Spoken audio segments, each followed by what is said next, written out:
రేపో 23 movie budget ఎంతో తెలుసా? తెలిస్తే మీరందరూ బుర్ర షాక్ అయిపోద్ది. ఈ మూవీ షార్ట్ వీడియో చేశా. అయితే లాంగ్ వీడియో ఎందుకు చేస్తున్నానంటే రామ్ పోతినేని అన్న గురించే. ఈ మూవీ అయితే రామ్ పోతినేని హీరో ఇంకా డైరెక్టర్ కూడా అయితే ఇతని నుంచి వచ్చిన మూవీస్ అయితే ఆంధ్ర కింగ్ తాలూకా మూవీ ముందు రిలీజ్ అయింది రీసెంట్గా.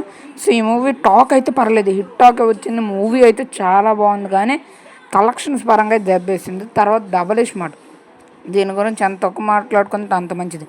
90 కోట్లు పెడితే 19 CR కలెక్ట్ చేసి డబల్ డబల్ డబల్ డిజాస్టర్ అయిపోయింది. దాని ముందు వచ్చింది Skanda, the number of the rod అని చెప్పుకోవచ్చు.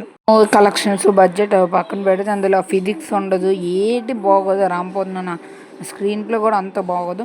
అయితే 23 కృష్ణ పోతినేని గారు అయితే ప్రొడ్యూసర్. ఏ మూవీస్ కంటే నేను ఉన్నది ఒకటే జిందగీ, నేను శైలజ, రెడ్ మూవీస్కి అయితే ప్రొడ్యూస్ చేశారు. అన్ని రామ్ మూవీసే. రేపో 23కి వేరా అనే టైటిల్, అంతేకాకుండా హెయిర్ స్టైల్ అలాగే ఉంటుంది. సో ఇందులో రామ్ పోతినేని పేరు వేరా అనమాట. హెయిర్ స్టైల్ చూడండి, బ్యాక్గ్రౌండ్ చూడండి, మొత్తం అసలు టైటిల్ కూడా రెడ్ కలర్లో ఉంది. అంటే ఇది ఒక హై వాల్టేజ్ ఫైట్స్ అయితే బాగా ఉంటుంది అయితే అనిపిస్తుంది, వైలెన్స్ కూడా ఉంటుంది అనిపిస్తుంది. అక్కడ హెయిర్ స్టైల్ కొంచెం కొత్తగా తయారు చేసినట్టు ఉంది. బ్యాక్గ్రౌండ్ చూడండి, వీతో స్టార్ట్ అయిందివి. సో వీకి రామ్ పోతినేనికి ఏదో సంబంధం ఉంది. అయితే ఇప్పుడు హీరోగా రామన్న కెరీర్ అయిపోయింది అంటున్నారు, కానీ రామన్నకి కెరీర్ ఇంకా ఉంది రేపో.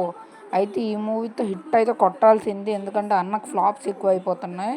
ఆవిడెప్పుడు రెడ్ మూవీతో హిట్ కొట్టాడు, మళ్ళీ ఇంతవరకు హిట్ లేదనమాట. సో అది కూడా పొంగల్లో.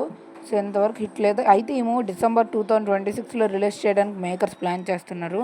సో రామ్ పోతినేనికి 100 కోట్లు అంటే 90 నుంచి 110 కోట్లు. ఇందులో టెక్నీషియన్స్ కూడా తక్కువ ఉన్న వాళ్ళు కాదు భయ్య, చాలా మంచి టెక్నీషియన్స్ని అయితే పట్టుకున్నట్లు తెలుస్తుంది. సో హై వోల్టేజ్ యాక్షన్ టెక్నీషియన్స్తో వర్క్ చేస్తున్నారు.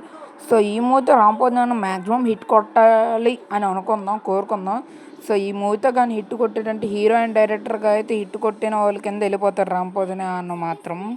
మన ఛానల్ని లక్కీ వరల్డ్ 21 ఫస్ట్ టైం చూస్తున్నట్లయితే సబ్స్క్రైబ్ చేసుకొని షేర్ చేయండి.